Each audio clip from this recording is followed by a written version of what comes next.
Ça fait depuis quelque temps, on entend parler beaucoup plus de l'intelligence artificielle dans tous les cieux, dans tous les... je vois déjà quand ça arrive sur mes statuts où plein de youtubeurs, les gens qui ne savent presque rien de cette technologie-là en parlent.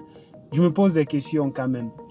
Je vois partout on parle de ChatGPT, OpenAI, ainsi de suite en longueur de journée par-ci par-là. Ça va dans tous les sens. Certaines personnes disent comment c'est une grosse trahison, d'autres disent comment les Africains se lancent dans quelque chose alors que c'est pas, en fait ils sont juste suiveurs. Si c'était une idée africaine, plusieurs personnes n'auraient pas suivi. C'est quand même con, c'est quand même fou ça. L'intelligence artificielle, c'est une technologie, c'est une révolution. Et de tous les jours dans notre quotidien, nous qui sommes sur les réseaux sociaux par exemple, nous consommons de l'intelligence artificielle. On consomme déjà de l'intelligence artificielle. Le but de la technologie, ce n'est pas de remplacer l'humain. Le but de l'intelligence artificielle, ce n'est pas de remplacer l'être humain. La technologie est toujours au service de l'homme. Elle permet de scaler l'homme, elle permet d'améliorer et de faciliter la vie à l'homme. C'est ça le but de la technologie. Donc c'est pareil pour l'intelligence artificielle, c'est pareil pour ChatGPT. La preuve en est que pendant que certaines personnes sont en train de se plaindre, certaines personnes sont en train de clamer certaines propriétés, comme je ne sais pas pourquoi, on a ces fâcheuses façons en Afrique de penser que tout ce qui n'est pas africain n'est pas bien, et comme quoi ce qui est africain est forcément bien. Je vais revenir dans une autre vidéo pour parler un peu de ce côté africain-là, pour un peu tirer sur les personnes qui pensent que les idées africaines ne sont pas reçues. Je vais revenir dans une autre vidéo. Mais bon, celle-ci, elle est consacrée à ChatGPT, elle est consacrée à l'intelligence artificielle. Donc, l'intelligence artificielle, je reviens là-dessus. Comment est-ce que ChatGPT voit le jour? Pourquoi est-ce que ça a été créé? L'intelligence artificielle est déjà consommée. C'est déjà consommé dans presque bien d'aspects. Dans l'éducation, pour faire les voitures, la robotique, pour améliorer le quotidien, les recherches, pour le prix des articles, ainsi de suite. Le comportement humain sur les réseaux sociaux, l'intelligence artificielle est ancrée dans Facebook que vous êtes en train d'utiliser. Mais ChatGPT vient dans l'optique de faire en sorte que l'intelligence artificielle se rapproche un peu plus de l'homme. Plusieurs personnes voient l'intelligence artificielle un peu comme quelque chose d'abstrait, comme quelque chose qui est beaucoup trop scientifique, qui est beaucoup trop technique, et en fait ça ne les concerne pas d'une certaine façon. Ces ingénieurs se disent, comment est-ce qu'on peut faire en sorte que l'intelligence artificielle soit proche d'un humain, que l'intelligence artificielle réponde avec aisance comme si on était en train de parler avec quelqu'un en fait. Et du coup, ils vont développer une intelligence qui va se baser sur les données et récolter tellement de choses pour pouvoir améliorer le résultat de ses recherches. ChatGPT, c'est un logiciel, c'est un chat. Vous êtes en train de communiquer comme si vous conversiez avec quelqu'un. Mais cette personne est tellement intelligente parce qu'il va se baser sur les données qui existent, qui ont été prises par-ci par-là, avec les millions de données et des milliers d'heures d'entraînement. Environ 680 000 heures d'entraînement pour cette intelligence artificielle avec des millions de milliards de données de par le monde entier. Du coup, cette intelligence peut vous répondre avec beaucoup plus de justesse par rapport à un moteur de recherche. Il faut comprendre la différence entre un moteur de recherche et ce ChatGPT. Le moteur de recherche, qu'est-ce qu'il va faire? Il ne va pas créer de l'information. Il ne va pas te donner un contenu qui est digeste. Ce qu'il va faire, c'est simplement chercher où il y a ce contenu et mettre en avant le contenu qui sied le mieux à ta réponse. C'est ce que Google fait. Il indexe des pages dans le monde entier et il met en avant des pages qui pourraient avoir le contenu que tu es en train de chercher. Si tu recherches par exemple une information, disons par exemple tu recherches la crypto-monnaie, définition de la crypto-monnaie, il va chercher l'endroit où est-ce qu'il y a le mieux cette définition-là et mettre en avant cette page-là. C'est encore toi de cliquer sur la page et aller lire maintenant ce qui est écrit à l'intérieur de cet article-là. ChatGPT va un peu plus loin que ça. Il va rechercher ces éléments-là et te donner la réponse. Tu lui demandes qu'est-ce que la crypto-monnaie, il va te répondre avec exactitude ce que c'est que la crypto-monnaie. Mais cette information n'est pas créée comme ça ex nihilo. C'est une information qui a été déjà mise sur les réseaux, sur les différents sites. Il va donc reprendre ces informations-là et te donner un contenu en se basant justement sur ces données-là. C'est ce que fait ChatGPT. Et plusieurs personnes en Afrique ne comprennent pas quelle est la plus-value que GPT apporte. GPT, c'est une merveille technologique. Ça, il faudrait justement l'avouer. Ça va te permettre à toi, par exemple, créateur de contenu, de rechercher un peu plus facilement. Si il y a des actualités, par exemple, et que tu ne veux pas, par exemple, tu veux être informé sur un sujet précis, il peut justement faire le condensé de ces différents éléments-là et te donner une réponse prompte. Il ne va pas te donner des liens que tu dois aller encore lire ici, lire là-bas. Il est dans un endroit, dans une interface où il te donne directement la réponse quand il en a. Quand il n'y en a pas, il va te dire en fait, je ne peux pas trouver, ou bien mes données se limitent à tel nombre d'années. Donc si tu recherches les dernières actualités, je ne pourrais pas te donner cela, je ne pourrais pas. Donc il y a des limites. Les données qui ont été utilisées pour entraîner cette intelligence se limitent en 2021. Donc si vous voulez les choses de 2022, de 2023, désolé, ça ne pourra pas vous donner ces informations. Mais par contre, les données jusqu'à 2021, c'est pas déjà mal, c'est assez intéressant. Si vous voulez être informé par rapport à l'histoire, par rapport à la géographie, si vous voulez créer de contenu par rapport à un sujet, à une thématique particulière, si vous voulez, par exemple, créer un blog par rapport à une thématique particulière, vous pouvez justement utiliser cette intelligence artificielle-là pour vous permettre de vous améliorer. Et ça va même encore plus loin.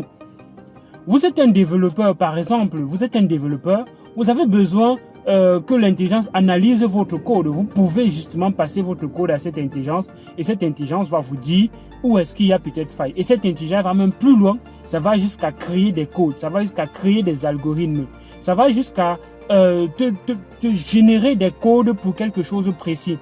Pour les gens qui sont fans d'Excel, qui utilisent parfois Excel, qui ont des difficultés de créer des formules dans Excel, vous pouvez demander à cette intelligence, elle va vous donner le contexte dans lequel vous voulez créer, qu'est-ce qu'il doit faire exactement, qu'est-ce que vous voulez faire exactement, et alors cette intelligence va générer le code pour vous.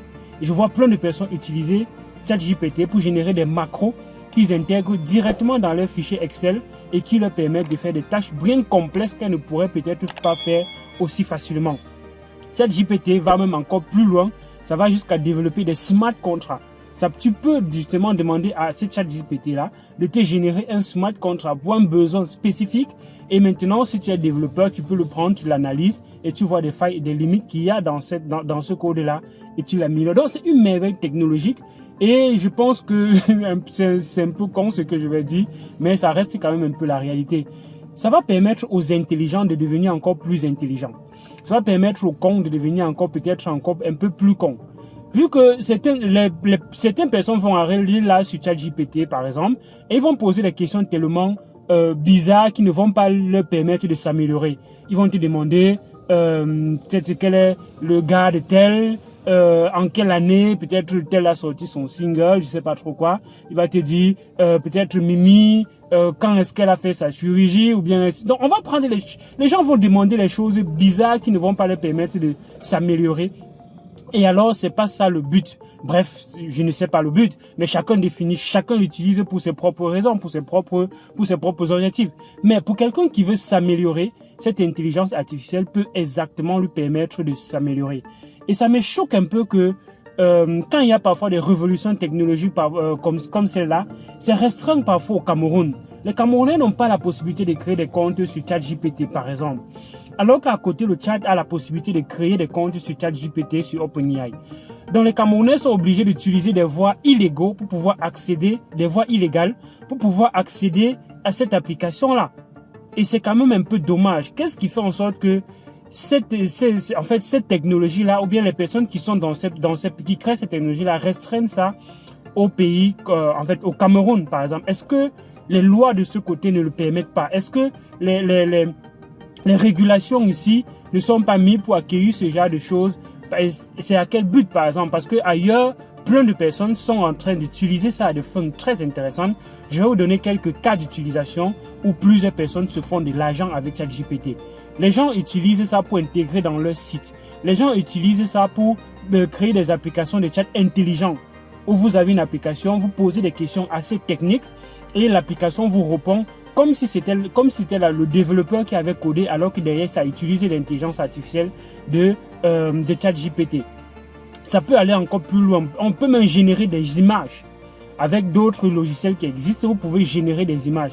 Et ces images-là peuvent vous permettre de faire tout. Ça développe des designs, ça peut créer des logos, ça peut créer des maquettes, ça peut créer tellement de choses avec l'intelligence artificielle en se basant sur les travaux qui existent déjà et un peu scaler votre imagination. C'est un peu comme si on mettait devant vous quelque chose qui est dans votre imagination.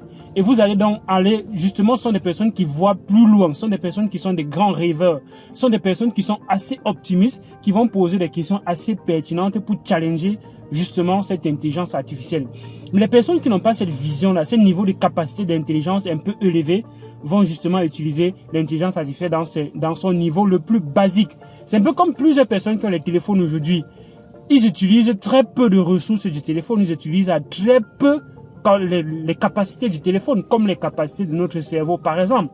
Donc, c'est la même chose. Il ne faudrait pas se dire, OK, c'est une intelligence qui est là et qui ne sert pas à grand-chose. Au contraire, c'est là pour t'aider à t'améliorer. Et si tu sais justement comment est-ce que tu peux l'utiliser, tu vas mieux avancer, même dans ton travail. Toi qui es au travail, toi qui es au boulot, tu peux utiliser l'intelligence artificielle pour te permettre de te scaler. Toi qui conçois parfois les maquettes dans des entreprises, tu peux utiliser cette intelligence artificielle pour avoir des idées. Et avec ces idées-là, tu peux maintenant pousser un peu plus loin pour améliorer. Toi qui es comptable et que tu as besoin de formules parfois complexes pour faire des analyses, des rapports, tu peux demander à cette intelligence de fournir quelque chose pour toi avec des détails bien précis et ça va te donner des propositions et tu pourras maintenant améliorer. Donc, c'est quelque chose qui est là pour améliorer le quotidien de l'homme. On ne va pas se passer de l'intelligence artificielle. L'intelligence artificielle est là et va continuer à prendre encore une place assez importante dans notre quotidien. À toi maintenant de savoir comment tu vas t'améliorer, comment tu vas te ménager pour que cette intelligence artificielle te profite au lieu de le saboter, au lieu de dire que c'est pas africain alors ça ne sert à rien. À côté, il y a des personnes qui l'utilisent à des fins de pouvoir s'améliorer. Pourquoi tu utilises Google par exemple qui te permet de faire des recherches? ChatGPT est encore plus meilleur que Google, par exemple, fait comme un moteur de recherche.